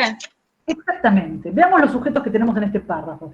Tenemos un colono, por ende campesino libre, con la obligación de ir a la guerra y a la asamblea, que trabaja en una tierra que no es propia, y su mujer que también es colona. Dice, entrega para la hueste 4 sueldos de plata, y el otro año 2 sueldos para la entrega de carne, y el tercer año para la entrega de forraje, bla, bla, bla, bla, bla. ¿Por qué está entregando para la guerra algo si, como dije, era colono y tenía la obligación de ir a la guerra? ¿Qué está pasando acá? ¿Qué me está diciendo esta fuente acá? Que no pudo acudir, porque tenía que trabajar la tierra o porque no tenía para armarse. Exactamente. Cada vez más este colono encuentra difícil cumplir con su obligación de hombre libre de ir a la guerra, porque cada vez más le resulta más caro equiparse, mantener el caballo, o no puede hacer frente a las cargas que debe pagar el señor, ¿sí?, trabajar la reserva señorial, trabajar su tierra e ir a la guerra. Entonces, por no ir a la guerra, como no va a la guerra, que es su obligación como hombre libre, debe pagar una especie de multa o de compensación, ¿sí?, que son los 4 sueldos de plata, etcétera, etcétera, etcétera. ¿Se entiende esto? Entonces lo que vos advertís, vinculado a lo que vos preguntás, es que progresivamente lo que vas a encontrar es una degradación de los colonos, ¿sí?, que los va equiparando al esclavo. Y al contrario, el esclavo puede llegar a mejorar levemente su situación si ocurre qué cosa. Si ese esclavo de repente en una iglesia, en la misa, conoce mediante el matrimonio. Exactamente. El matrimonio mixto. Exactamente, el matrimonio mixto, muy bien. Va a la iglesia un domingo, se enamora de una campesina, esa campesina es de condición jurídica colona y se casan. Y lo que ocurre es que es el vientre materno el que da la condición jurídica del campesino y por ende el hijo de ese esclavo y esa colona va a ser ¿de qué condición? Libre. Libre. Es lo que tenemos, por ejemplo, en el párrafo siguiente. En el párrafo siguiente tenemos un esclavo y una mujer colona. Van a tener un hijo que va a ser libre, que va a tener ciertas obligaciones. Ir a la guerra, ir a la asamblea, en caso de no poder, tendrá que pagar por ello. ¿Se entiende esto? Se entiende esto muy, muy bien lo que ustedes han mencionado. Lo que tenemos entonces, advertimos, es la presencia de distintas condiciones, estatus jurídicos de los campesinos, y lo que advertimos también, como dijo muy bien la compañera, es la presencia de matrimonios mixtos, de un esclavo y una colona, y un hijo que será libre, porque la condición jurídica del campesino la da el vientre materno. Ahora, otra cuestión importante de estos 3 párrafos que leímos es la siguiente. ¿Se corresponde el estatus jurídico del campesino con el manso que trabaja? ¿Qué es el manso? Alguien que me defina manso, los que escucharon los audios, los que leyeron los textos, ¿qué es el manso? Cuando hablamos del manso campesino, ¿qué es el manso?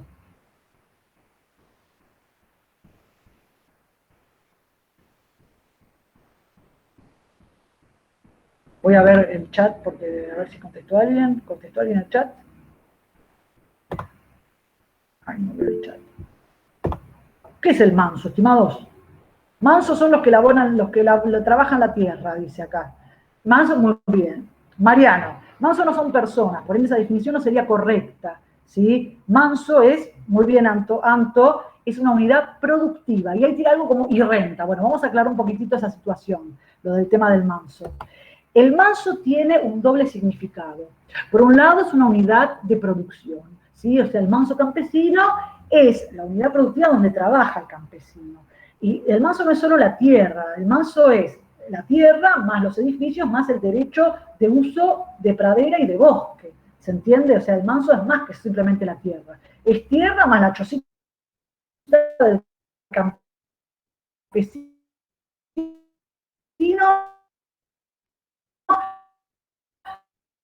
más el huerto que circunda la chocita, más el derecho de uso de producción. Por un lado, es la unidad de producción, ¿sí? La choza, el huerto, más los derechos de uso de pradera y bosque que tiene el campesino, pero además es la unidad de percepción de renta. ¿Qué significa esto? Que el señor va a cobrar cargas por manso, ¿sí? Y todos los mansos son también jurídicamente iguales, en base a lo que leyeron en De Broglie, en Wickham, en La Fuente. Hay por un lado mansos que son... Hay mansos serviles y mansos libres. Exactamente, hay mansos libres y mansos serviles. Y le pregunto a usted, que acaba de hablar, muy bien, ¿y hay una concordancia entre el estatus jurídico del campesino y el manso que ocupa? ¿Vos vas a tener colonos en mansos libres siempre y esclavos en mansos serviles? Por lo que entendí, el manso servil es el, quizás me estoy confundiendo, pero el manso servil es el que es poseído por un señor, o sea que el colono trabaja para un señor, mientras que en el mansus ingenus es en el cual es el manso del campesino alodial, en el cual es dueño de la tierra. Quizás me estoy mezclando y justo quería... No, está bien, no solo el campesino alodial, sino también el colono. En este sentido, está bien usted lo que dijo al principio, está muy bien. El manso servil es aquel que está sometido, si quiere, a tributos privados, a cargas, ¿sí? A rentas, ¿sí? Que debe pagar el campesino al señor, ya sea días de trabajo o algún porcentaje de lo producido, por ejemplo. En cambio, el manso libre, además de ciertos tributos privados o rentas que debe pagar el campesino al señor, también está sometido a los tributos públicos, que son estos, ¿no? Ir a la guerra, ¿sí? Y participar en la asamblea. El tema, lo que vos ves acá en La Fuente, es que está todo descuajeringado. Vos tenés esclavos en mansos libres y colonos en mansos serviles. ¿Qué ha pasado entonces? ¿Qué me explica este quilombo que vemos en esta fuente? ¿Cuál puede ser la causa para esta disociación, esta no coincidencia entre la condición de personas y la condición jurídica de los mansos? ¿Por qué hay esclavos en mansos libres y colonos en mansos serviles? Esa es la pregunta.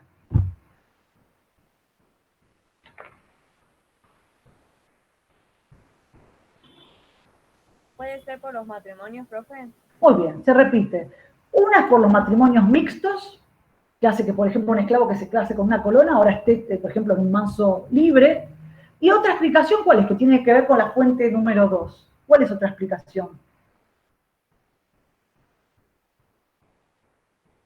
Una son los matrimonios mixtos, y la otra es que esas tierras, ¿qué puede estar pasando con esas tierras? ¿El traspaso de tierras? Exactamente, que las tierras estén cambiando de manos. Exactamente, muy bien. Ahora, ¿por qué? ¿Cuál es la preocupación del abad de Saint-Germain-des-Prés al registrar todo esto? ¿Cuál es la intención de quien hace esta fuente? Está registrando en esta fuente los mansos, si son serviles, si son libres, y quién vive en esos mansos, ¿para qué? ¿Con qué finalidad?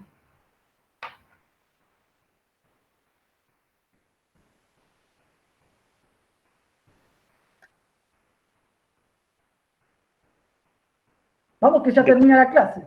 Dijimos que administrativo era el políptico, así que con el objetivo de primero saber, pasar un registro al señor feudal de cuáles son sus posesiones, quiénes las trabajan, qué actividad hay ahí y exactamente cuál es la situación, o tan exacto como se puede resumir en el políptico. Pero... Exactamente, exactamente. Lo que le interesa al abad de Saint-Germain-des-Prés, en tanto señor, es registrar las rentas que se le debe.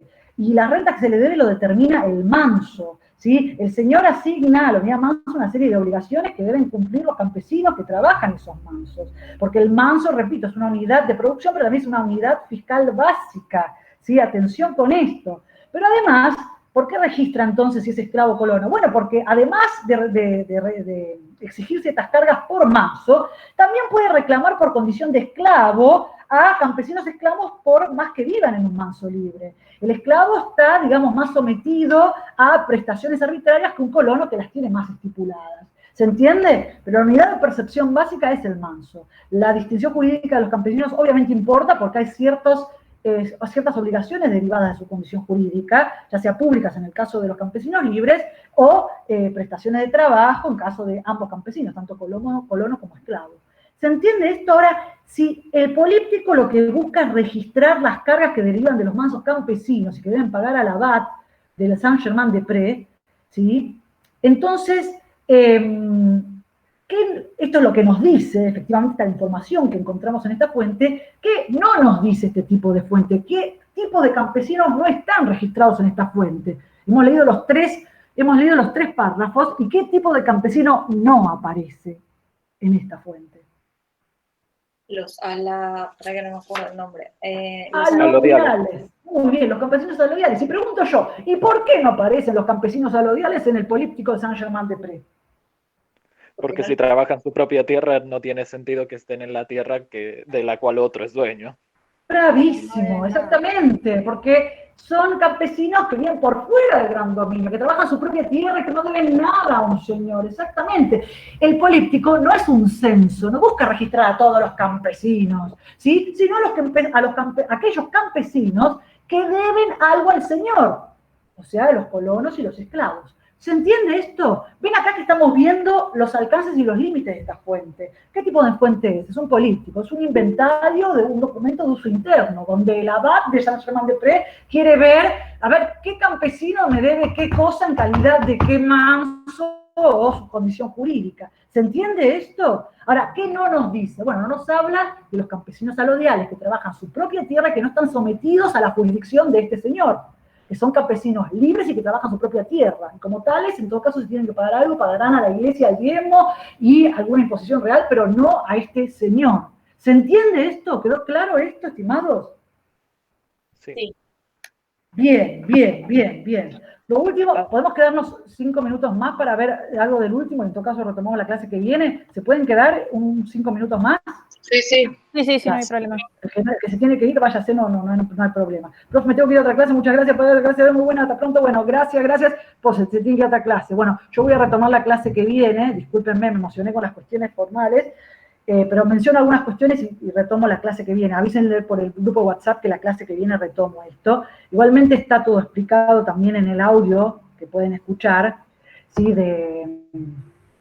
El audio, es más, lo grabé yo con mi voz nasal tan particular y horrorosa, ¿sí? Pueden escuchar el audio donde está explicado estas cuestiones que comentamos. Pero para que vean en el PowerPoint lo que es la imagen del gran dominio carolingio, esta estructura productiva bipartita del siglo IX. Lo que vimos en las fuentes son, por un lado, el bosque, el viñedo, ¿sí? La tierra arable, los prados para pastar los animales, ¿sí? Acá tenemos, y acá lo que tenemos es, por ejemplo, la vivienda campesina, el manso campesino. ¿Qué era el manso campesino? Era la choza con el huertito, con el derecho a usar praderas y bosques. ¿Se entiende? Todo lo que leímos en el documento de hoy del políptico Saint-Germain-des-Prés, esquemáticamente es esto.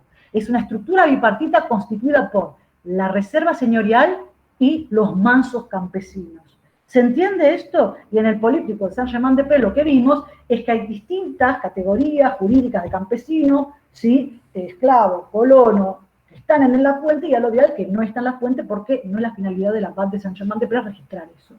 Como último, y lo voy a retomar la clase que viene porque hay varios que se fueron y no me parece justo explicarlo si se fueron, pero está en el audio, el documento posterior que ustedes tienen, que es el edicto de Pitre, del año 864, ya vemos que es otro contexto, es un edicto real emitido por Carlos el Calvo, ya cuando el Imperio Carolingio se dividió en tres. En este caso, Carlos el Calvo es el que gobierna sobre la Francia occidental. Hoy lo retomo la clase que viene, ¿sí? ¿Qué cosa es? ¿Qué problema se registra en este documento? Vamos a leer la primera frase. En ciertos lugares los colonos, tanto los del fisco como los de los establecimientos eclesiásticos, venden los mansos que tienen. ¿Qué me está diciendo acá este documento? Que hay traspaso de propiedad entre distintas personas. Exactamente, que los campesinos están traspasando las tierras entre sí. ¿Y qué efecto tiene eso sobre las huilas, sobre las villas, sobre las propiedades rurales de los señores? Por tal motivo, las huilas se arruinan. ¿Por qué se arruinan las huilas con este traspaso de tierras entre campesinos? ¿Por qué se arruinan? Porque no se puede mantener contabilidad de qué es la propiedad de qué, se va perdiendo. Exactamente, dice, es imposible reconocer las tierras que pertenecieron a los mansos y sobre todo es imposible tener registro de qué campesino está en tal tierra y a qué campesino le tengo que exigir la carga de tal manso. ¿Se entiende? Esto está arruinando las explotaciones rurales de los señores, porque no tengo forma de exigir el pago, ¿sí?, de tal carga si las tierras están pasando, ¿sí?, constantemente de mano a mano. Por ende, ¿qué está diciendo este arruino? Para que las huilas no se arruinen, ¿sí?, lo que establece es que los elementos de cada manso vendido sin autorización del señor y amos sean recuperados y que se los restituya a cada manso cuyas tierras fueron vendidas y cuyo censo se debe.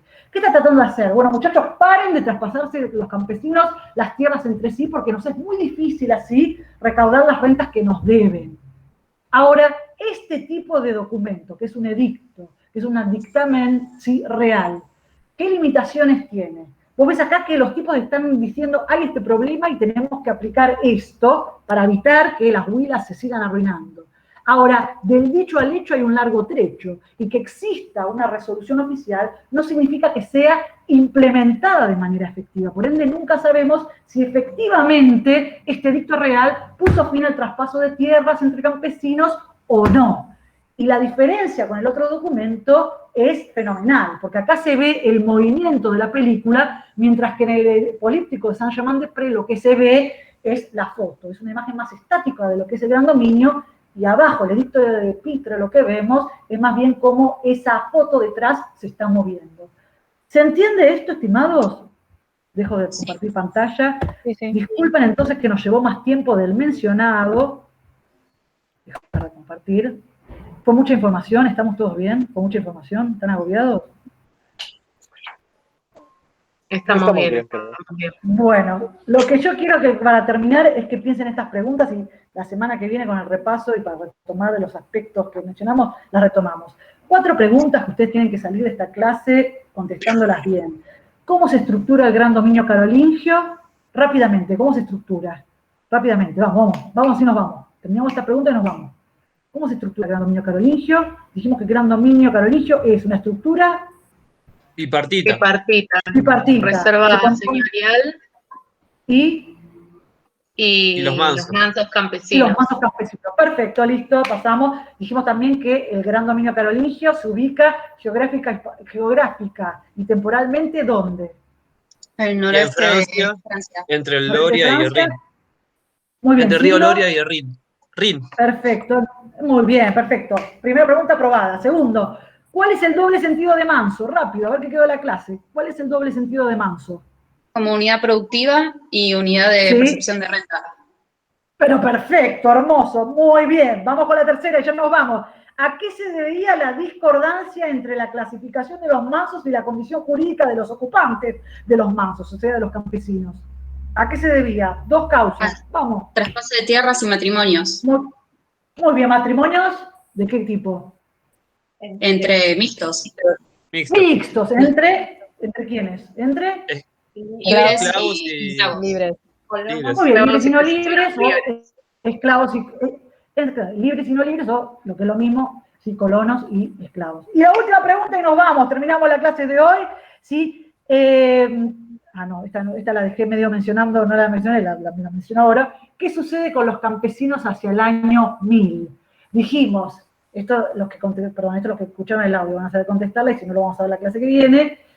Antes del año 1000, o sea, en la Alta Edad Media, siglo IX, lo que vimos ahora, existe una variedad de condiciones jurídicas de los campesinos: colono, esclavo y alodial. A partir del año 1000, ¿qué es lo que vamos a tener? Van a ser absorbidos por la expansión de los señoríos del ban. Pero muy bien, muy bien. Van a ser absorbidos por el señorío banar y por ende lo que vamos a tener es la homogeneización del campesinado. Se acrecienta la brecha, la fosa entre, por un lado, nobleza y por otro lado, campesinos, ¿sí? En el marco de la expansión de la servidumbre y del señorío, banal. Bueno, Profe, ¿puedo hacer una con pregunta? esto terminamos. Dígame, sí. En cuanto a la obligación de la guerra para los campesinos, ¿también implicaba una distribución entre ellos de los beneficios de la guerra, del botín? ¿O solo Está muy eso bien. quedaba para la aristocracia? Está muy bien lo que pregunta. Mire, las brechas, las fronteras entre la aristocracia más local, más pobre, y el campesinado más rico eran bastante fluidas, ¿sí? Pero no me preguntó, estaba pensando esto cuando usted otra vez repite la pregunta, me atolondré. ¿La repito? Repítame la pregunta. Sí, preguntala. Sí, otra Y vez. también con la obligación de ir a la guerra, ¿estos campesinos podían participar del botín o solo era para la aristocracia? Muy bien, muy bien, muy bien. Exactamente. Sí, en tanto que van a la guerra, participan de la distribución del botín. Lo que va a pasar a partir del siglo XI es que se va a cerrar la frontera entre campesinado rico y aristocracia, y ya la guerra, a partir del siglo XI, o sea, a partir del año 1000, va a ser un atributo exclusivo de la nobleza. ¿Sí? Ya a partir de ahí el campesinado rico no va a participar de la guerra y por ende tampoco de la repartija del botín. ¿Se entendió? Claro. Y también tenían Y que es cuando pagar. es cuando se divide entre guerreros y campesinos. ¿También tenía? ¿También tenían que pagar en ese momento por no ir a la guerra, cuando ya queda restringido para ellos? No, ya en el siglo XI el campesino no va a la guerra y es algo exclusivo de la nobleza. Ya ahí no tiene que pagar porque ya perdió todo tipo de privilegio, de condición de libre y por ende derecho en su condición de libre de ir a la guerra y de participar en la asamblea. Vamos a ver que lo que pasa a partir del siglo XI en términos políticos es la fragmentación del poder político y la apropiación de las prerrogativas reales. Ya no hay espacios públicos, sino que hay espacios privados. ¿Se entiende? Esa asamblea que antes era un espacio de liberación pública, ya con el feudalismo a partir del siglo XI no es tal, porque las prerrogativas estatales ahora son apropiadas en manos de los señores. ¿Sí? Ya vamos a ver esto más, pero ya esa libertad de la que gozaba el campesino antes del siglo XI, antes del año 1000, ya no existe más. ¿Sí? ¿Se entiende? Gracias. Sí, quedó muy claro. No, de nada. Bueno, Bueno, una la última próxima pregunta. clase... Sí, dígame. Es sobre los campesinos salodiales. Una pregunta respecto a la condición jurídica, la situación jurídica de estos. Siendo que no responden a ningún señor y por tanto a ningún feudo, ¿a qué leyes se tienen que acatar? Que si hay algún crimen, si hay algún asesinato, demás, responden a alguna ciudad cercana, a alguna asamblea de campesinos. Bueno, otro tipo de fuente de la época son las capitulares. Las capitulares son los edictos reales. Claramente están sometidos a los edictos reales. Todavía hay espacios públicos, hay tribunales públicos, ¿sí? Lo que vas a tener a partir del siglo XI es que esos tribunales pasan a estar en manos de los señores, que perciben también rentas de ese ejercicio de la justicia local. Pero exactamente, hay documentos como edictos o capitulares que son emitidos por los monarcas de la época, en el caso, por ejemplo, del edicto, Carlos el Calvo, antes Luis el Piadoso, antes Carlomagno. ¿Se entiende? ¿Sí? Ok, sí. Bueno, muy buenas preguntas. ¿Alguien más, estimados? Yo. Sí, dígame. Respecto a algo que cuando hablamos sobre los mansos surgió, que había esclavos que estaban en mansos, si no me equivoco, libres, también participaban en las guerras y las asambleas. Digamos que el manso libre tiene por obligación esa prestación, ¿sí? Pero aquí el esclavo no debe, en su condición de no libre, no debe eso. Ahí esa ensalada que nos queda del deber político. Sí, el hijo del esclavo, si el esclavo se casa con una colona y por ende el hijo es libre, ¿sí? Ahí sí va a tener que prestar esa obligación, ¿se entiende? Pero, digamos, la carga la va a determinar el manso, ¿sí? Y se contaminan mutuamente, ¿sí? las categorías en este quilombo de los matrimonios mixtos, ¿sí? ¿Se entendió lo que dije? Sí. ¿Se entiende esto? Lo que sí cada vez va a ser más difícil a la guerra, ¿sí? Por ende, el campesino va a tener que pagar por no ir a la guerra. ¿Se entiende? ¿Sí?